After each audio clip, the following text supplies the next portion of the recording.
मेरा नाम पूनम है। मेरी उम्र 35 की हो चुकी है। मैं एक शादीशुदा औरत हूँ, लेकिन अभी भी कोई मुझे देखने के बाद यह नहीं कह सकता कि मेरी शादी हुई है, क्योंकि मैंने अपने आप को एकदम मेंटेन करके रखा है। एक बार मैं अपने मायके आई और मैं और मेरा भाई राहुल बात कर रहे थे। उसके बाद राहुल अपने बारे में बताने लगा। कहा, दीदी मेरी नींद रोज सुबह अपने आप 6 बजे से पहले खुल जाती है। पुरानी आदत है, पर जब तक मैडम थी तो एक आदत थी कि जब तक वो हमें कॉल न करती और हमें गुड मॉर्निंग न बोलती, हम बिस्तर नहीं छोड़ा करते। लेटे लेटे वो शायद 5 या 10 मिनट का रोज का इंतजार अपने आप में बहुत मीठा सा जायका लिए हुए होता था। वो भी जानती थी कि मैं जग जाता हूँ, क्योंकि पहली रिंग में ही फोन उड़ जाता था और उस तरफ से रोज वही एक बात, गुड मॉर्निंग मेरे गुड बॉय, उठो जल्दी से तैयार हो जाओ, नाश्ता करो और ऑफिस में मिलो। इतना काफी होता था मेरा दिन बनाने के लिए। एक परफेक्ट दिन, लगभग शायद 6 साल बिना एक भी दिन मिस किए। मेरी हर सुबह ऐसे ही होती थी। जिस दिन छुट्टी होती थी उस दिन बस ऑफिस में मिलने वाली बात नहीं बोली जाती थी। उसकी शादी से ठीक 5 दिन पहले ठीक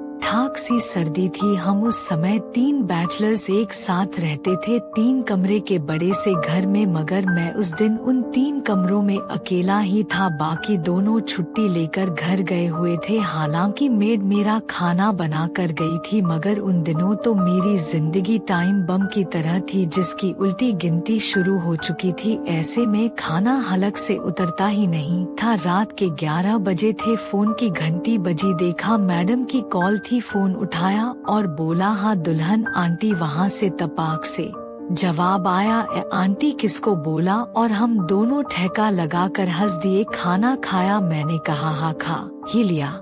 खा ही लिया से क्या मतलब यार, मैं वैसे ही इतनी मुश्किल से खुद को संभाले हुई हूँ, ऊपर से तुम खाना वाना छोड़ दोगे तो मेरे लिए और मुश्किल कर दोगे। चलो 10 मिनट में फोन करो। खाकर मेरे अंदर किसी ने रॉकेट इंजन लगा दिया। शायद मैंने तुरंत खाना खाया। 10वां मिनट तब हुआ जब मैं फोन लेकर उसको मिला रहा था। पहली घंटी में ही फोन उठ गया। खा लिया? मैंने कहा, हाँ गुड बॉय। जीवन में मुझे इससे पहले भी तारीफ मिली और इसके बाद भी इनाम भी मिले, मगर वो जो उसके मुंह से गुड बॉय सुनने में जो मेरे होठों पर मुस्कान आती थी, वो फिर कभी नहीं आई। तुम्हारे बिना जिंदगी सोची भी नहीं थी। मैंने सोचा था किस्मत कुछ साथ देगी, तो उसने एक लंबी सांस छोड़ी। खैर छोड़ो और बताओ क्या हाल है? मेरे हाल पूछ रही हो? 6 साल दूर से सिर्फ तुमको मुस्कुराते हुए देखकर गुजर गए। कितना अच्छा होता न कि जिंदगी इस 6 साल के दायरे से बाहर ही नहीं जाती। ये कहकर मैं खामोश हो गया और टीवी के चैनल चेंज करने लगा। हालांकि रिमोट लेकर मैं सिर्फ बटन दबाता जा रहा था। उस पर क्या आ रहा था उस पर ध्यान ही कहा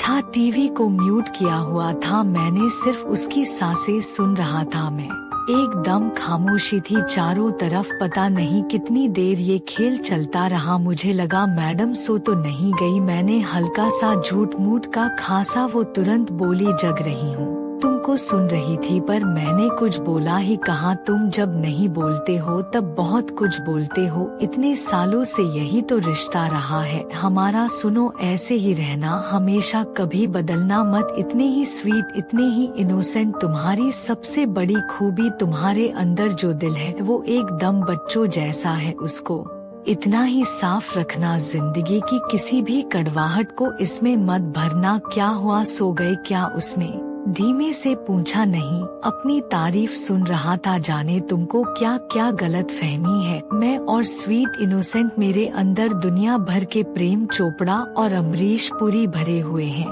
तुमने कभी मौका ही नहीं दिया। हम दोनों फिर से एक साथ हंसने लगे। रात में टीवी पर पुराने गाने आते हैं। मैंने उसी चैनल पर रोक दिया और हल्की सी आवाज खोल दी। वो बोली, लेटे नहीं हो क्या? टीवी देख रहे हो? मैंने कहा, पता नहीं अब कितने घंटों का साथ है तुम्हारा। जग लेने दो, हर पल में मुझे देख लेने दो। वो पल भी जहाँ यकीन हो मुझे कि तुम अब मेरी नहीं हो। तभी गाना टीवी पर आ गया लग जा गले कि फिर ये हंसी रात हो न हो, शायद फिर इस जन्म में मुलाकात हो न हो। ये सुनकर पता नहीं क्या हुआ, मुझे कुछ अजीब सा लगा। मैंने ध्यान से सुना तो बहुत दबी हुई सिसकी सुनी उसकी। मैंने गंभीरता से उसका नाम लिया, उसने कोई जवाब नहीं दिया मगर सिसकी बढ़ती गई। मैंने फिर पुकारा उसका नाम, वो थोड़ा सा अपने आंसुओं को संभालते हुए रूंधे गले से बोली, इतने सालों से तुमको देखकर सिर्फ हंसना जाना है। मैंने आज रो लेने दो मुझे जी भर कर, क्या पता तुम मुझे फिर कभी रोने के लिए भी नसीब न हो। उसकी बात का मेरे पास कोई जवाब ही नहीं था। अगर कुछ था तो मेरी भी आँखों के किनारों का गीलापन था। मैंने टीवी बंद की और वही बैठा रहा थोड़ी देर। न उसने कुछ कहा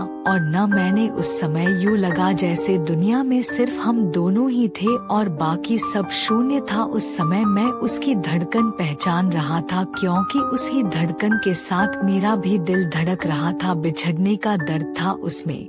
मैंने चुप रहना उस समय बेहतर समझा और अपनी आंखें मैंने जैसे ही बंद की ऐसा बांध टूटा। उनमें से न जाने कितने साल के आंसू थे जो रोक के रखे थे। शायद इसी दिन के लिए कॉल कट गई, पता नहीं क्या हुआ। मुझे पलट कर कॉल करने की हिम्मत भी नहीं हुई। मैंने मोबाइल कुर्ते के जेब में रखा और मुंह धोया, फिर रसोई में गया और चाय बनाने लगा। पता नहीं इस समय उसको देखने की हुड़क बहुत तेज हो गई। 6 साल तक उसकी मुस्कुराहट तो रोज देखी मगर उसका एक भी आंसू नहीं देखा। यही वजह थी कि उसको एक बार में अपने नाम पर रोते हुए देखना चाहता था।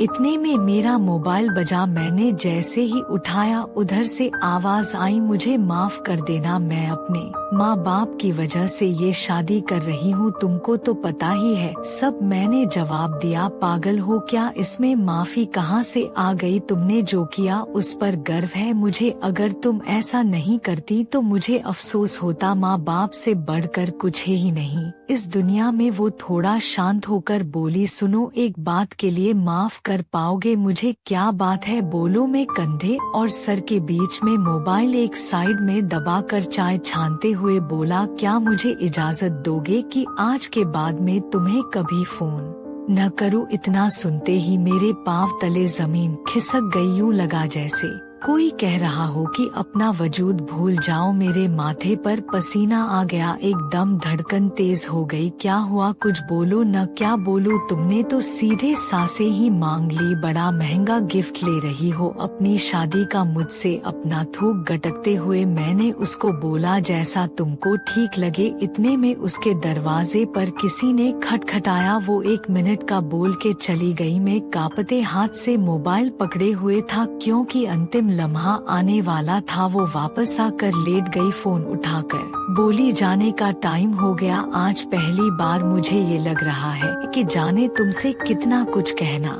बाकी रह गया है और न जाने कितना तुमसे सुनना बाकी रह गया है। और ये सही भी था। 6 घंटे की उस कॉल में न तो उसके पास ज्यादा कुछ था कहने को और ना ही मेरे पास। मगर उस दिन न उसकी बात खत्म हुई और ना ही मेरी। वो मेरा नाम लेकर बोली, लव यू, और मैं रुंधे गले से लव यू टू बोलकर सर से पांव तक कांपने लगा। अब ये अंत का इंतजार बहुत बुरा था। न उसकी हिम्मत फोन काटने की हुई और न ही मेरी। मैं फोन को लेकर बालकनी में आया। सुबह 5:02 पर मैंने खुद ही फोन काट दिया। सामने से सूरज निकल रहा था। उस दिन फिर मेरी सुबह उसके साथ हुई थी, मगर शायद आखिरी बार।